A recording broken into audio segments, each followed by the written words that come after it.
Hello boys and girls, ඉතින් ඔයගොල්ලෝ කොහමද රෙකෝඩ් වලට YouTube channel එකට මම හිතනවා ඔයගොල්ලෝ thumbnail එක දකිද්දිම දැනගන්න ඇති මොකක් ගැන යන වීඩියෝ එකක්ද කියලා.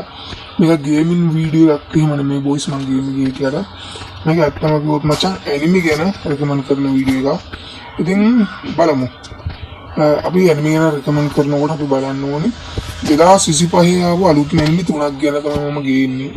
එහෙනම් වැඩි කතා නැතුව අපි යමු පොඩ්ඩක් ගන්න වැඩි කතා නැතුව එනං අපි යමු වීඩියෝ එකට රෙගුලර් වලට YouTube channel එක ඔයගොල්ලෝ subscribe කරන්න මම මුලින්ම කියනවා subscribe කරලා එහෙම තියාගන්න කියලා නැත්නම් මේ වගේ anime videos දානකොට ඔයගොල්ලන්ට බලා ගන්න බැරි වෙනවා එහෙනම් කලින්ම මේ channel එක subscribe කරන්න සහ ඔයගොල්ලෝගේ යාළුවන්ට share කරන්න කියලා මම ඉල්ලනවා එහෙනම් අපි යමු වීඩියෝ එකට මම boys recommend කරනවා solo leveling anime එක ආයි මචං ඒක පාටම anime එකක් මචං ඔයගොල්ලෝ බලන්න එක 2025 ආපු අලුත්ම anime එකක් තමයි solo leveling කියන anime එක. ඒකත් මම recommend කරනවා. මගේ පළවෙනි videos ටිකේ මම මුලින්ම recommend කරන වීඩියෝ එක තමයි solo leveling කියන මේ anime එක. මේක anime එක පළවෙනි part එකයි දෙවෙනි part එකයි ඇවිල්ලා තියෙනවා.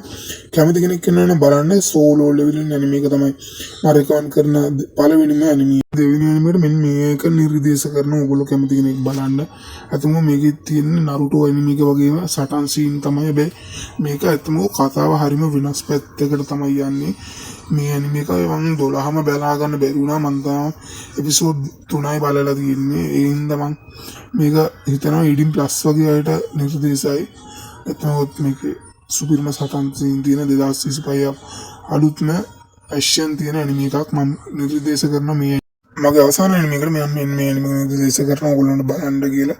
අය සුපිරිම anime එකක් තමයි මේ anime එක. ආයි ඕගොල්ලෝ මුලින්ම මම මේක ගැන විස්තර කියන්නේ නැතුව ඕගොල්ලෝ බලන්න මම මේ anime එක තුන්වෙනි එක සහ අවසාන anime එකට මම මේක නිර්දේශ කරන ඕගොල්ලෝ අරන් බලලා බලන්න. මම ඕගොල්ලන්ට මේක බලන්න පුළුවන් link website එහෙම දාලා තියන්න.